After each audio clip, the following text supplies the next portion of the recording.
IQ level बढ़ाने के लिए सोने से पहले आधा घंटा बहुत जरूरी होता है। आप लाइफ में किसको किसको आई लव यू बोले हैं कभी भूले नहीं? कौन कौन आपको मारा है या कुछ उल्टा सीधा बोला है नहीं भूलते। प्यार मोहब्बत आपको हो ही जाता है, ये उम्र की गलती है। आईक्यू लेवल क्या होता है? देखिए आईक्यू लेवल क्या होता है, अच्छा क्वेश्चन है। आप बस इसका जवाब दे लेने दीजिए फिर पूछे आईक्यू लेवल क्या होता है। इस ब्रेन का सबसे महत्वपूर्ण हिस्सा जो होता है सेरिब्रम होता है। सेरिब्रम ही हमारी मेमोरी को कंट्रोल करके रखता है। जिसकी मेमोरी अच्छी होती है उसे पढ़ाई लिखाई की चीजें, हर चीजें याद रहती हैं। तो इसको नापने का भी कोई ना कोई एक यूनिट होना चाहिए ना। जैसे हम आपको गेहूं देंगे तो तुरंत ही उसको किलो में नापिएगा, चावल देंगे तो किलो में नापिएगा, कपड़ा देंगे तो मीटर में नापिएगा, गैस देंगे तो वॉल्यूम में नापिएगा, एमएल में नापिएगा, लीटर में पानी नापिएगा। उसी तरह से हम कितना देर याद रखते हैं इसको काटेक्स में नापते हैं। जिसका काटेक्स ज्यादा उसको कहते हैं कि ससुरा बहुते इसका दिमाग तेज है, यानी इसका आईक्यू लेवल ज्यादा है।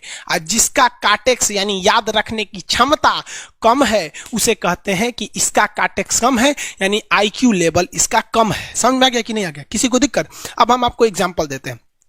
आपकी लाइफ में बहुत सारे टीचर आए होंगे। कुछ टीचर आपको नोट्स खोल के पढ़ाते हैं। कोनो किताब उताब नहीं है जी? हाँ, कोनो किताबें नहीं, खाता बुक वे देना यार, इसी को समझा देते। देखो एक हिसाब किताब वाला किताब है। दिवाली के समय हिसाब किताब फाइनल होता है ना सबका, सैलरी उलरी का। तो कुछ टीचर को देखिएगा ना तो ऐसे एक किताब लेके रखे रहेंगे लोग और इसी में देख के पढ़ा देंगे। बाबू देखो नर्वस सिस्टम का 2 पार्ट होता है, 2 ना 3 होता है। नर्वस सिस्टम का 3 पार्ट होता है। ऐसे लोगों का मतलब ये खाता बुक रख दो भाई, इसका हिसाब दिवाली में हो जाएगा। तो ये ऐसे लोगों का इस आईक्यू लेवल कम है। लेकिन कुछ लोगों को देखेंगे आप, उनको किताब उताब से मतलब नहीं होता। जैसे आप इलाहाबाद यूनिवर्सिटी कभी जाइए तो देखिए, या बड़े टीचर आईआईटी वगैरह जाएंगे, बहुत एकदम टीचर आते हैं आराम से, कोई नोट सोर्स कुछ नहीं, आया पढ़ा रहा, चालू किया, एकदम मस्त इंजॉय करके चला गया। तो इनका आईक्यू लेवल ज्यादा होता है। आईक्यू लेवल बढ़ाने के लिए हम आपको बताए भी थे, दिमागीन खाइए अच्छा रहता है। एक ही तरह की सोच मत सोचिए, अच्छा रहता है। समझ आ गया? प्यार वगैरह के चक्कर में मत रहिए, अच्छा होता है। देखिए प्यार मोहब्बत आपको हो ही जाता है, ये उम्र की गलती है। लेकिन सही क्या है कि आपके अंदर एक समझदारी रहनी चाहिए कि भाई साहब ये उम्र की गलती है तो इसे गलती भरी स्वीकार कीजिए। अपने आप को जीवन साथी बनाने की कोशिश मत करिए। बस ये एक समाज के लिए गलत है, हमारी संस्कृति के लिए नहीं है। तो आप करते हैं तो छुप के ही रहिए। एक इस लेवल के रखिए कि भाई हमारी लाइफ अलग है, तुम्हारी लाइफ अलग है, तुम टेम्पोररी आए हो, नहीं तो इसमें चल जाओगे। लेकिन अगर ये प्रेम मोहब्बत में पड़ेंगे तो हाइपोथैलेमस एक्टिव होगा, पूरा नर्वस सिस्टम को चौपट कर देगा। समझ में आ गया कि नहीं? आईक्यू लेवल क्या होता है? अब आप बताएंगे आईक्यू लेवल किसका अच्छा है, आईक्यू लेवल कैसे बढ़ाएंगे? तो याद रखिए आईक्यू लेवल बढ़ाने के लिए सोने से पहले का आधा घंटा बहुत जरूरी होता है। सोने से पहले आधे घंटे दिन भर में जितना काम किए उसको सुबह से रात तक देखते रहिए। एक बार रिवाइज मारिए कि सुबह उठे थे, ये किए थे, इसके बाद पढ़े थे, क्या क्या पढ़े थे। खान सर ये पढ़ाए थे, आप कहीं मैथ पढ़े होंगे, उसको सोचिए मैथ में क्या पढ़ाया गया था। खटाखट खटाखट आपको सोचना ही है ना, सोचने में कितना टाइम लगता है, खटाखट। तो अगर इसको रिवाइज करते रहेंगे, गिन के 42 दिन में आपका आईक्यू लेवल तेज हो जाएगा। फिर आप कहेंगे कि सर जी हमरो बिना किताब का याद हो गया। और अगर यही खत्म हो जाएगा तो क्या कहिएगा, आपका भी आईक्यू लेवल गिर जाएगा। सपना कैसे आता है? इसे ब्रेन की वजह से आता है। थके नहीं रहेंगे ना, नींद अच्छी नहीं रहेगी तो सपना आने लगेगा, क्योंकि ब्रेन कभी रेस्ट नहीं करता है। टॉपिक भूल जाते हैं, मतलब आपके दिमाग में दूसरा टॉपिक चलता है। आप लाइफ में किसको किसको आई लव यू बोले हैं कभी भूले नहीं? कौन कौन आपको मारा है या कुछ उल्टा सीधा बोला है नहीं भूलते।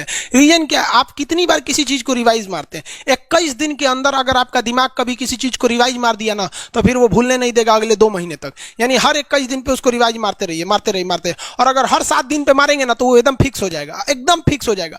हम लोग को क्या है भैया, दिन रात पढ़ाते पढ़ाते पढ़ाते पढ़ाते आदमी पगला जाता है। इसलिए अब कोई नींद में भी पूछेगा खान सर स्वायत्त तंत्रिका तत्व किसे कहेंगे, स्वायत्त में कुछ नहीं आएगा, ये आ जाएगा आपका सिंपैथेटिक और पैरासिम्पैथेटिक, बस यही आ जाएगा। क्यों इतना जल्दी जल्दी जल्दी जल्दी रिवाइज मारा आदमी कि ये हमारा सब कॉन्शियस माइंड में घुस गया है। सब कॉन्शियस, देखिए कॉन्शियस माइंड उसे कहते हैं जिस पर हमारा कंट्रोल रहता है।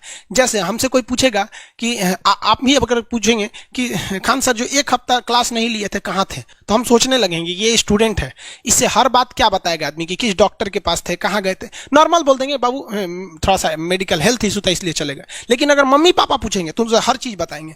तो जो चीज हमारे कंट्रोल में नहीं रहता है वो उसे क्या कहते हैं, सब कॉन्शियस माइंड। जैसे कोई हमारा नाम पूछेगा खटाक से बता देंगे खान सर, समझ में आ गया कि नहीं?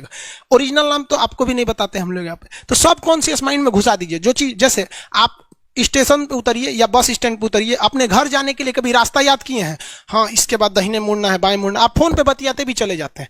तो जब कभी किसी चीज को बहुत बार रिवाइज मार देते हैं तो वो चला जाता है सबकॉन्शियस माइंड में, फिर आपको याद करने की जरूरत नहीं है। सपना कैसे आता है? जब आपकी नींद अच्छी नहीं होती है तब। नींद प्रॉपर लिया कीजिए, नींद में कोई कमी नहीं आनी चाहिए। आप जिस दिन बहुत ज्यादा थके रहेंगे उस दिन कोई सपना नहीं आता है। हम लोग का जब ऑफलाइन क्लास रहता था, सुबह 7 बजे से रात 9 बजे तक पढ़ाता था आदमी, जो ने करवट सोता था उधरे उठ जाता था, सपना का नाम ही नहीं आता था। समझ रहे? एक चीज पूछ रहे हैं सर, कोमा क्या चीज होता है और सर दर्द क्यों करता है? जब भी आपके बॉडी में ऑक्सीजन की कमी आएगी वो चीज दर्द करने लगेगा। जैसे आप दौड़ेंगे तो आप सांस ज्यादा नहीं ले पाते, ऐसे लेते हैं तो बॉडी में सांस नहीं पहुंच पाता और हाथ पैर में आपके लैक्टिक एसिड जम जाता है, जिसलिए दर्द करने लगता है। तो जब कभी भी मेहनत करने लगेंगे या फिर एक दब हो जाएगा तो ब्रेन दर्द करने लगता है।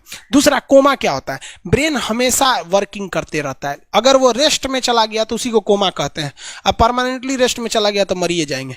बेहोशी में क्या होता है कि ब्रेन और स्पाइनल कॉर्ड का संपर्क टूट जाता है। ब्रेन और स्पाइनल कॉर्ड का संपर्क टूट जाता है तो उसी को क्या कहते हैं? बेहोश हो गया है। पानी उनी छिड़केंगे ना तो स्पाइनल कॉर्ड में उसमें संपर्क जुट जाएगा, लेकिन ब्रेन और स्पाइनल कॉर्ड काम ही नहीं कर रहे हैं तो कोमा में चले गए। कोमा को हाफ डेथ कहा जाता है, आधा मरा हुआ व्यक्ति है। जो व्यक्ति कोमा में चला जाता है ना, कोई जरूरी नहीं है कि वापस आएगा ही आएगा, लेकिन बेहोश है तो कोई दिक्कत नहीं, पानी फेंकिए मार देगा। उसको कहते हैं लोग बिहार में, लोग दांत लग गया, फीट मार दिया, पानी फेंकिए सही हो जाता है। ये क्या करता है? मोटर नर्व्स, देखिए ये ऑर्डर लेके आता है, ऑर्डर देता है। ये किससे? ब्रेन से ऑर्डर देता है। किसको? बॉडी को ये ऑर्डर देता है। और सेंसरी नर्व्स क्या होते हैं सब? ये ऑर्डर को रिसीव करते हैं सर। ये क्या करते हैं सर? सेंड। ये देखिए, जैसे मान लीजिए यहां कोई मच्छर काट रहा है, यहां क्या कर रहा है? मच्छर काट रहा है।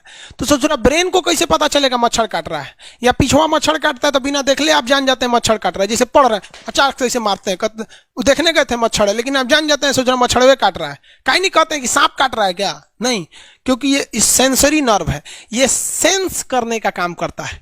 इसको पता है कि मच्छर काटने का दर्द कैसा होता है, तो ये सेंस करेगा। जैसे मान लीजिए यहां मच्छर काटा ना, तुरंत मैसेज भेज देगा। किसको? ब्रेन को। यानी ये बॉडी से कहां मैसेज भेजता है? ब्रेन को।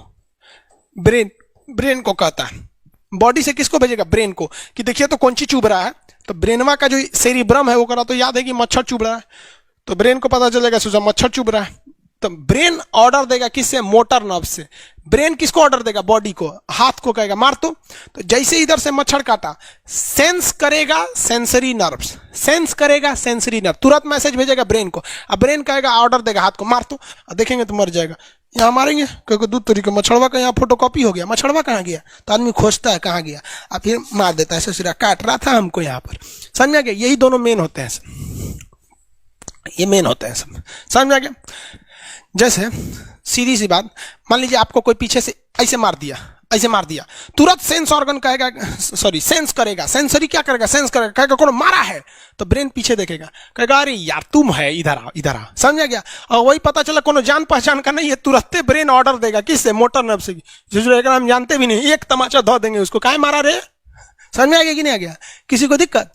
तो बॉडी से ब्रेन में सेंस कराता है, सेंस ऑर्गन, और ऑर्डर देता है मोटर नर्व्स। फालिज मारना सुने? किसी को फालिज मार दिया, ससुरा वहां का सेंसरी नर्व से खत्म हो जाता है, सेंस से नहीं रह जाता है, तो एंगल लेके घूमता है ऐसे, कौन ची हो गई लो, बाबा के फालिज मार दे लो, मतलब वहां का सेंसरी नर्व्स काम करना छोड़ दिया है, सेंसरी नर्व्स काम करना छोड़ दिया। बुढ़ौती में ही बहुत होता है। अब बताइए, यहां पर कहीं मान लीजिए नाखून है, आप नेल कटर से काट रहे हैं, कहीं ज्यादा बकोट लिया हचाक से, तो यहाँ का सेंसरी नर्व कहेगा रे बकलोलवा ज्यादा काट दिया यहाँ पे, तो ये ऑर्डर देगा ए नेल कटर हटा हटा हटा। कभी देखे हैं कैसे छुरा घोंप रहे हैं और घोंपते जा रहे हैं? नहीं, जैसे घोंपेंगे तो सेंसरी सेंस करने के लिए भेज देगा कि देख बकलोलवा अपने को घोंप रहा है, तो ऑर्डर देगा ना, अपने को नहीं ना घोंपा जाता है, दूसरे को घोंप दो।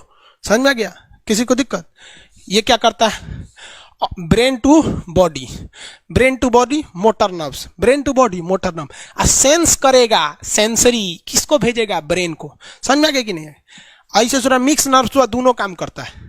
मिक्स नर्व्स क्या करता है? दोनों काम करता है, ले आने ले जाने दोनों का काम करता है। जब कभी भी इसमें गड़बड़ी आ जाए, इसमें गड़बड़ी आ जाए या इसमें गड़बड़ी आ जाए, तो भगवान एगो सेफ्टी के लिए दिया है, ये दोनों का काम कर देता है, इसलिए नाम है इसका मिक्स नर्व्स। ब्रेन हेमरेज होता है, ब्रेन में ना बहुत छोटी छोटी नसें होती हैं, बहुत पतली पतली नसें, वो नसें फट जाती हैं, उसी को क्या कहते हैं, हेमरेज कहते हैं। हेमरेज का मतलब होता है एक चीज का दूसरे चीज में आके टच हो जाना। तो नसें बहुत पतली होती हैं, फूल के दूसरे में टच होती हैं, जिससे रगड़ के कारण फट जाती है, तो उसी को कहते हैं ब्रेन हेमरेज, और व्यक्ति की मौत हो जाती है। ब्रेन में कैंसर हो ही नहीं पाता है, ट्यूमर होता है और व्यक्ति की मौत हो जाती है।